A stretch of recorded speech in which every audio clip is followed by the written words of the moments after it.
Há 30 milhões de anos, algo vem falando nas profundezas escuras de todos os oceanos da Terra. Ninguém estava prestando atenção. Então, uma inteligência artificial processou 9.000 gravações das águas profundas e encontrou algo que deixou um pesquisador do MIT completamente paralisado. O que a IA descobriu não era ruído animal aleatório. Era um sistema fonético completo, vogais estruturalmente idênticas à fala humana, uma gramática que combinava unidades sonoras em camadas de significado, e uma rede de comunicação que funcionava por populações oceânicas inteiras há mais tempo do que nossa espécie existe. Os cientistas já decodificaram a primeira mensagem, mas aqui está a parte para a qual ninguém estava preparado. Essas baleias estão cientes de nós há séculos. Elas têm falado sobre nós, e o que os pesquisadores que ouviram pela primeira vez o conteúdo dessas comunicações descobriram foi algo com o qual estavam completamente despreparados para lidar. No dia em que uma baleia respondeu ao largo da costa do Alasca, em 2023, uma pequena embarcação de pesquisa estava parada em silêncio sobre águas abertas. Os cientistas a bordo tentavam algo que nunca havia sido feito na história da biologia marinha. Eles baixaram um alto-falante subaquático no oceano e transmitiram um único som para as profundezas. O som era um contato de baleia jubarte, a vocalização específica que as jubartes usam para anunciar sua presença umas às outras, a coisa mais próxima de um olá falado na comunicação dessas baleias. A gravação utilizada havia sido capturada de um pequeno grupo de baleias nas mesmas águas no dia anterior, incluindo uma fêmea de 38 anos que os pesquisadores conheciam pelo nome.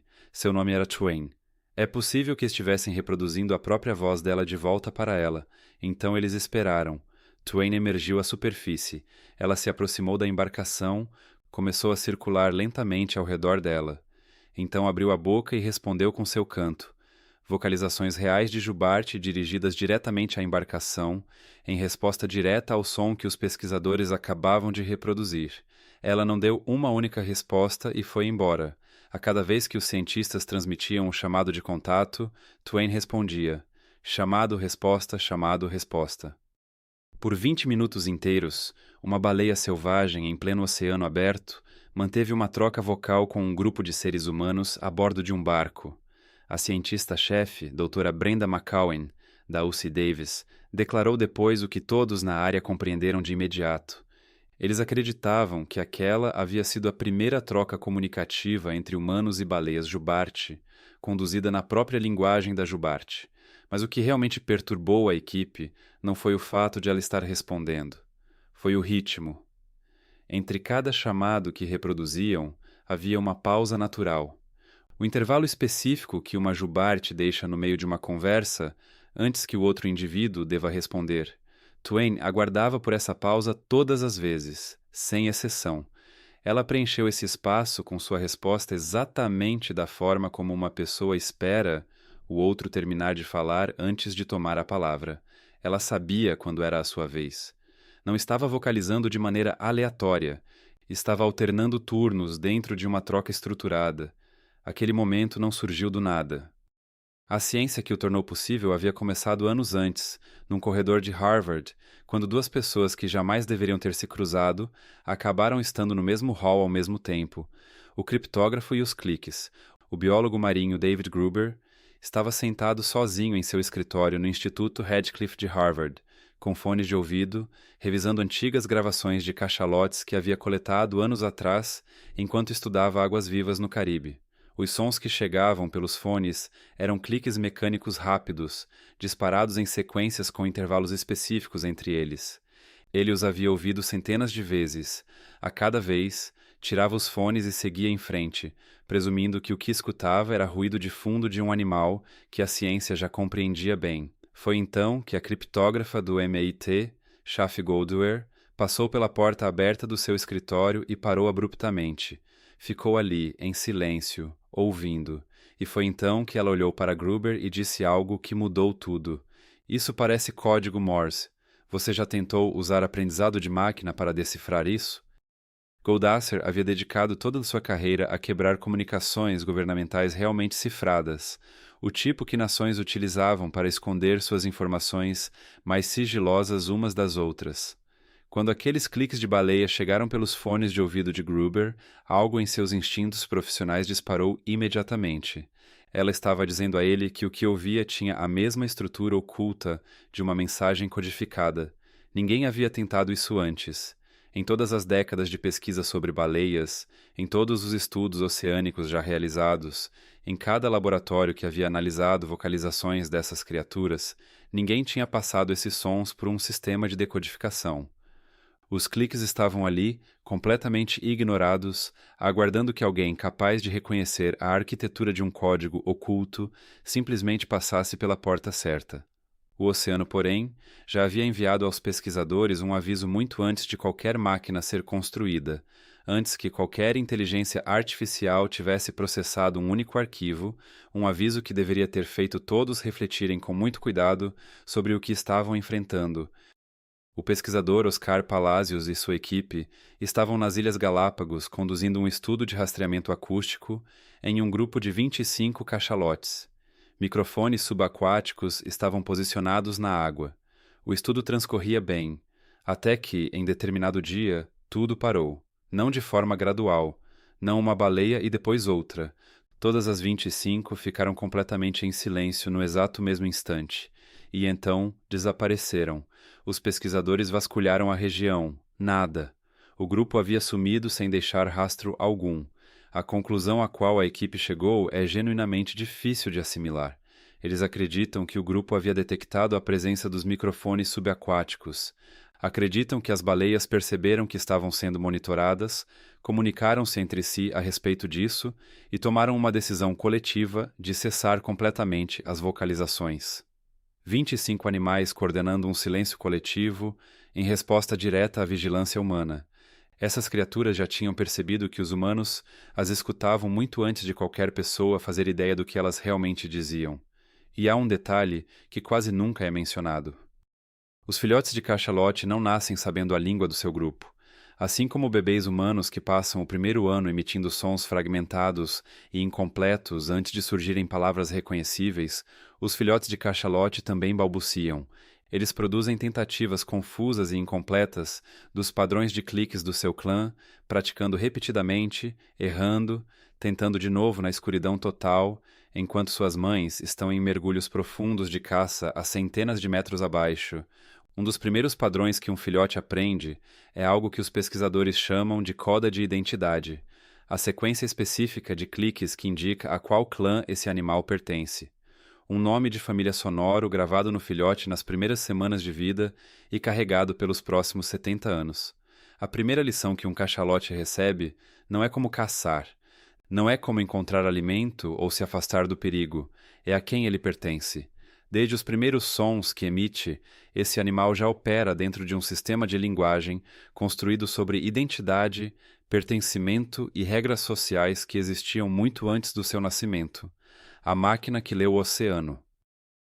A pergunta de Goldweiser naquele corredor deu início a algo que não poderia ser interrompido, mas respondê-la exigia uma máquina poderosa o suficiente e um conjunto de dados amplo o bastante para decifrar um oceano inteiro.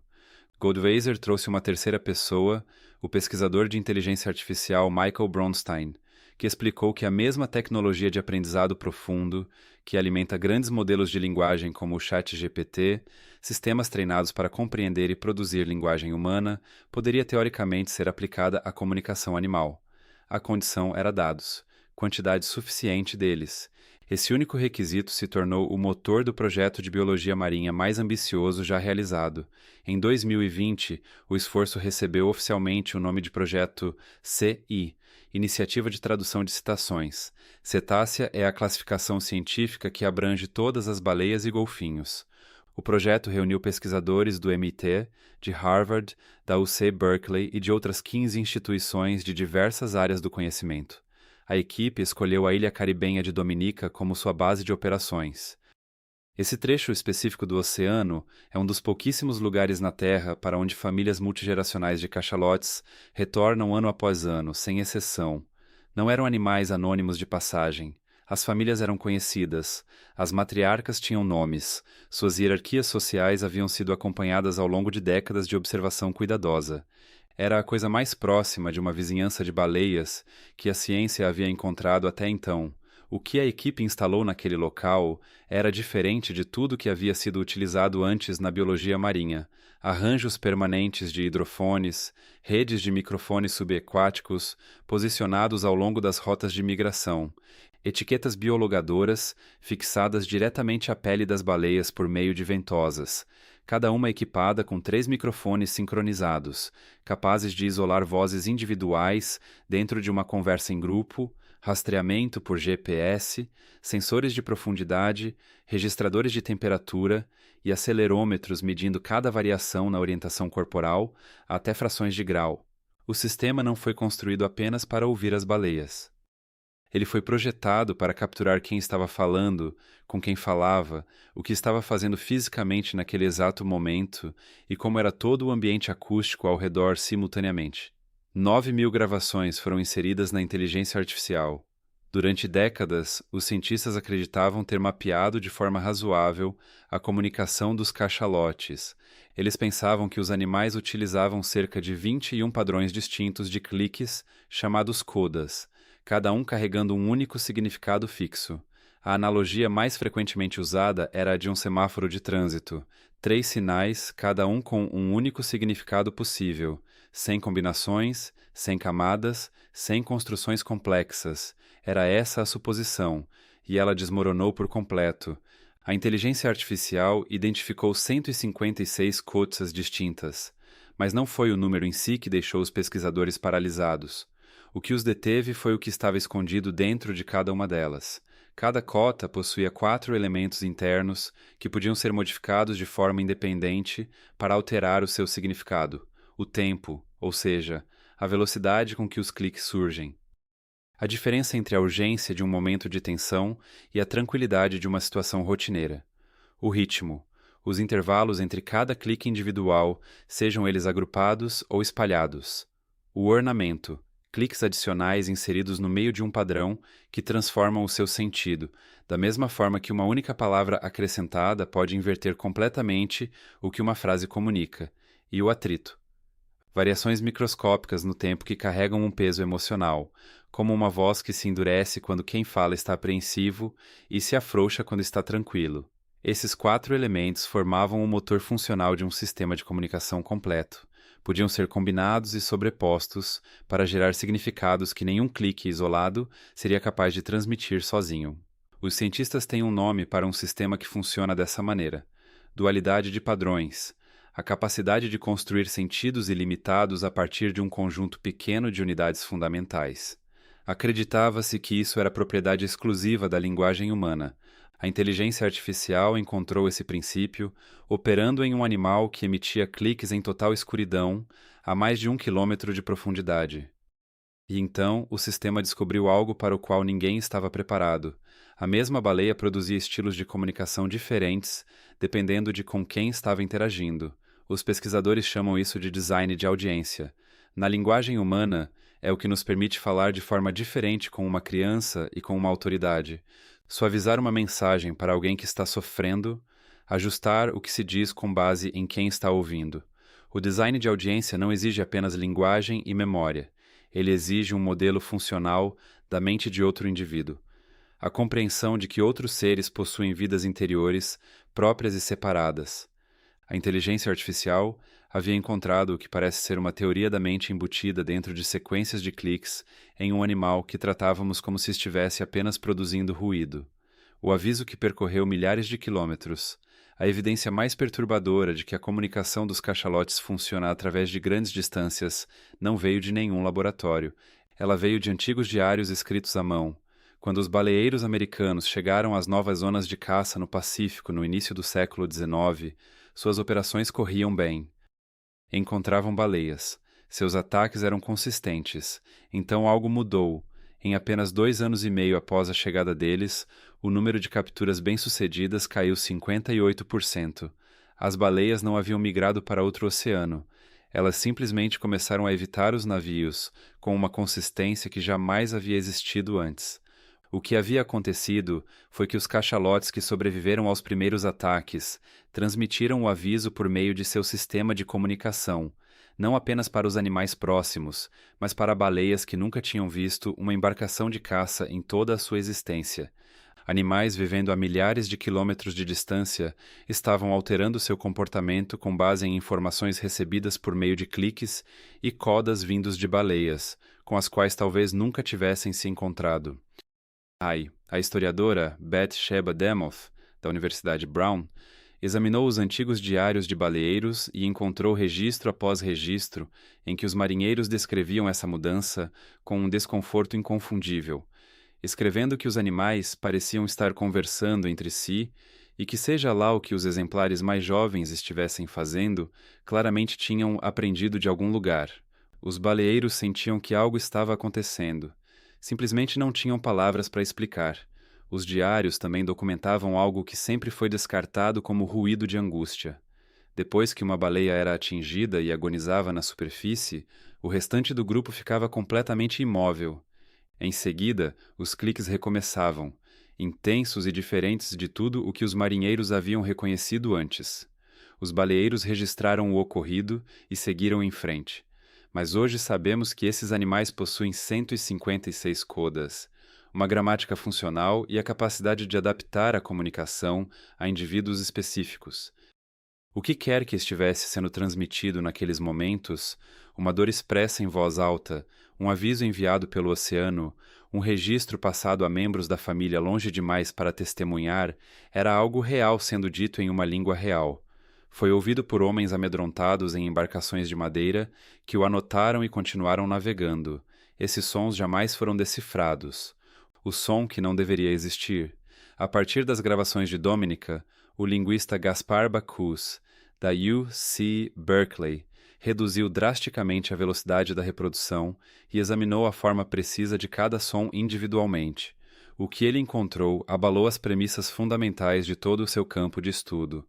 As baleias estavam produzindo vogais, não sons vagamente semelhantes a vogais, não aproximações imprecisas, mas estruturas acusticamente e geometricamente idênticas às vogais humanas. Bacchus identificou dois tipos principais. O primeiro, hoje chamado de A ou D, corresponde ao som do A na palavra pai. O segundo, o ikiod, corresponde ao som do E na palavra ver. O sistema também continha ditongos, combinações deslizantes de duas vogais como oi em boy, onde uma vogal transita suavemente para a outra. Quando as gravações foram desaceleradas e as formas sonoras mapeadas visualmente, elas eram correspondências acústicas exatas das vogais humanas. Bacchus foi direto ao ponto. No passado, os pesquisadores encaravam a comunicação das baleias como uma espécie de código Morse. Este estudo demonstra que seus chamados se assemelham mais a vogais muito, muito lentas. Isso sugere uma complexidade que se aproxima da linguagem humana. Para compreender por que isso é tão profundamente desconcertante, é preciso entender o que as vogais realmente exigem. Produzi-las não é algo simples.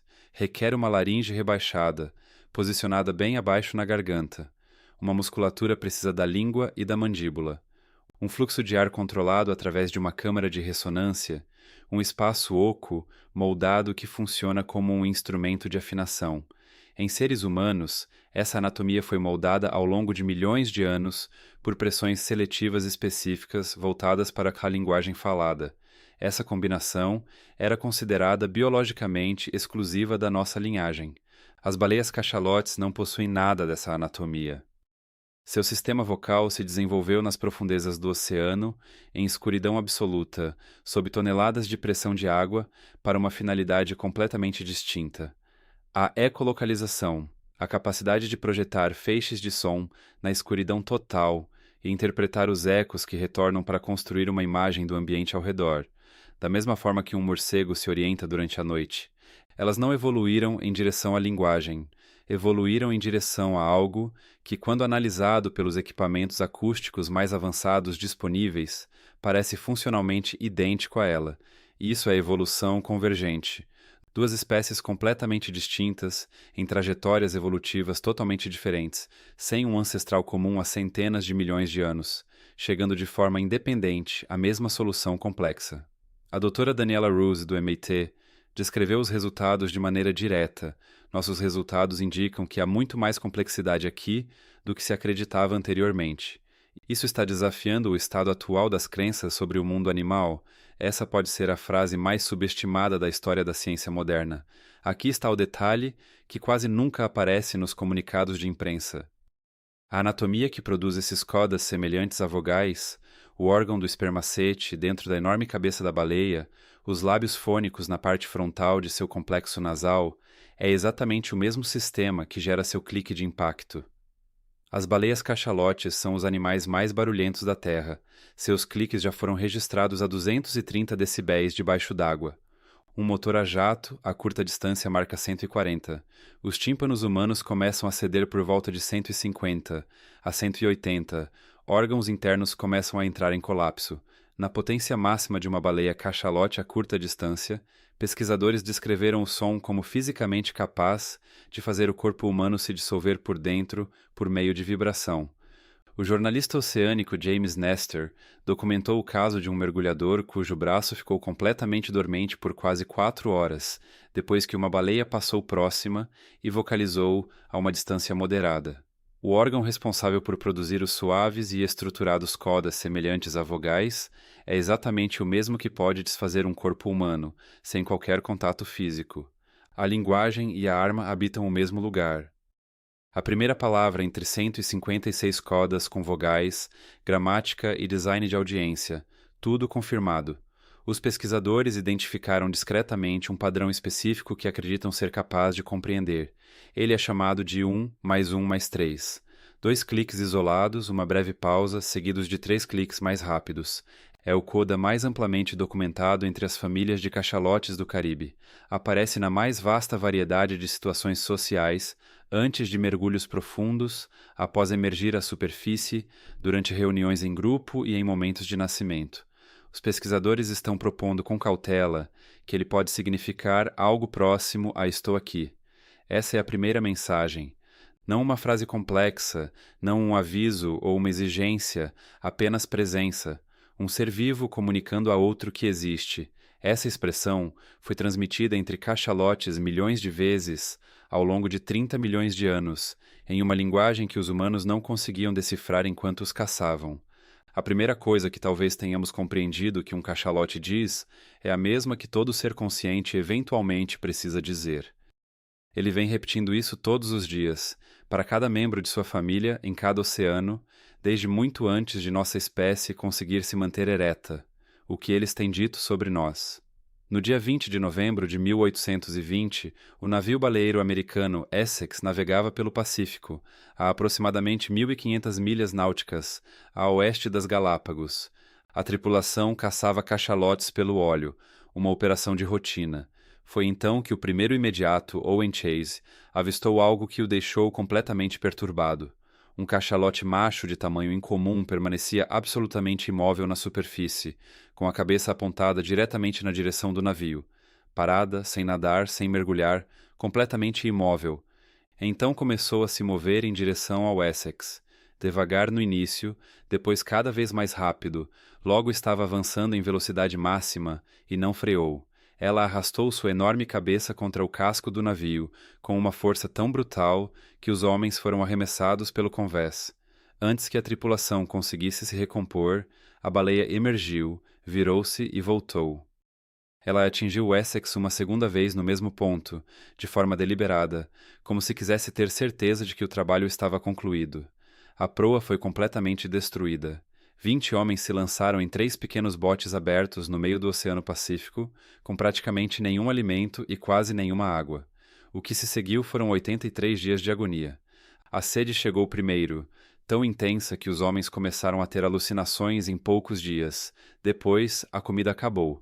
Os homens foram morrendo um a um. Então, veio a decisão que assombrou cada sobrevivente pelo resto de suas vidas. Os vivos se alimentando dos mortos para continuar existindo. 8 dos 20 originais conseguiram retornar.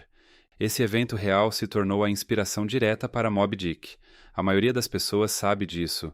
O que a maioria das pessoas não sabe é o seguinte: pesquisadores observaram posteriormente que antes do ataque, a tripulação realizava reparos em um bote danificado, martelando madeira e metal em golpes repetitivos e rápidos contra o casco.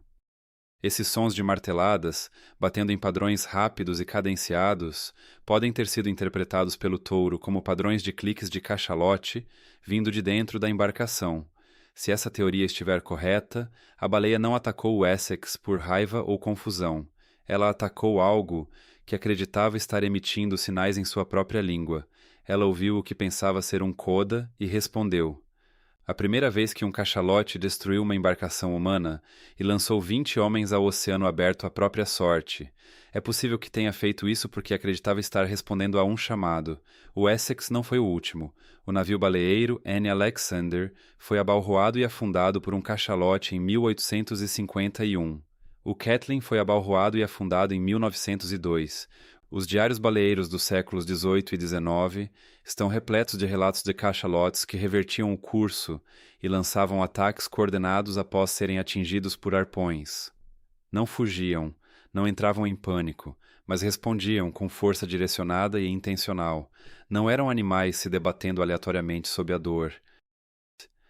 Eram criaturas com os maiores cérebros do planeta, memórias longas e uma rede de comunicação já comprovada como capaz de transmitir inteligência de sobrevivência por populações inteiras de oceanos em 2 anos e meio. O aviso, que reduziu em 58% as taxas de arpoamento bem-sucedido, já havia demonstrado o que essa rede era capaz de fazer. Esses animais tinham consciência da presença humana há séculos e vinham conversando sobre isso. Em 2020, algo inédito começou ao largo da costa ibérica. Orcas, os maiores membros da família dos golfinhos, passaram a ter como alvo embarcações à vela, especificamente seus lemes, mordendo-os, dobrando-os, arrancando-os completamente. Até 2024, haviam sido registrados pelo menos 500 incidentes documentados e 3 embarcações confirmadamente afundadas. Biólogos marinhos rastrearam o comportamento até um único ponto de origem, uma orca fêmea que se acredita ter sofrido um encontro traumático com uma embarcação em 2020. Ela ensinou a técnica aos outros membros do seu grupo. Eles ensinaram a outros. Em questão de meses, o comportamento se espalhara pela população mais ampla. Animais que jamais haviam vivenciado o evento original aprenderam uma técnica específica e direcionada contra barcos por meio de transmissão social, por meio de linguagem. 30 cientistas assinaram uma carta aberta pedindo ao público que não atribuísse motivações humanas às orcas, mas também escreveram com clareza: a orca é uma espécie inteligente e socialmente complexa, e cada população possui sua própria cultura, vocalizações distintas, preferências alimentares diferentes, técnicas de caça próprias e estruturas sociais particulares. A ciência ainda não consegue explicar por que estão fazendo isso. A explicação está numa linguagem que ainda não somos capazes de ler por completo. O que estamos destruindo? Um cachalote pode viver 70 anos. A matriarca de uma família que existe ainda hoje pode ter nascido antes de o sonar submarino sequer existir. Ela passou a vida inteira transmitindo conhecimento às suas filhas e netas. Os melhores locais de caça, os corredores de migração mais seguros, os perigos a evitar, a geografia de um oceano aprendida ao longo de décadas e repassada por meio de sons estruturados. Quando uma família de cachalotes desaparece, ela leva consigo gerações de conhecimento acumulado sobre o oceano, um saber que nenhuma outra família carrega, conhecimento guardado não em livros, mas em linguagem. O transporte marítimo industrial preenche os oceanos do mundo com o ruído incessante de motores que nunca param. O sonar militar envia ondas de choque pelas profundezas. As explosões sísmicas das operações de combustíveis fósseis e da mineração submarina detonam em todas as bacias oceânicas de forma contínua. Para um animal que vive num mundo onde o som substitui completamente a visão, onde cada conversa familiar, cada coordenação de caça, cada transmissão cultural entre gerações acontece por um canal acústico, isso não é poluição em nenhum sentido comum. Em intensidades suficientemente elevadas, o ruído industrial subaquático provoca hemorragias internas e perda permanente da audição. Os pesquisadores escreveram isso sem suavizar. Uma baleia surda é uma baleia morta. A exposição prolongada afasta os animais de suas áreas de alimentação, inunda seus corpos com hormônios do estresse que os consomem por dentro e fragmenta o tecido acústico que mantém os grupos familiares unidos.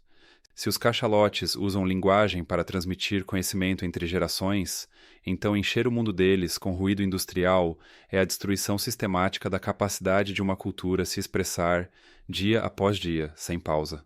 Estudiosos do direito já responderam a isso. Em 2024, povos indígenas da Nova Zelândia e das Ilhas Cook assinaram um tratado histórico que reconhece formalmente as baleias como pessoas jurídicas dotadas de direitos específicos. O projeto SEORN estabeleceu uma parceria com a Escola de Direito da NUY para investigar o que a tradução assistida por inteligência artificial representa para o direito animal em todo o mundo.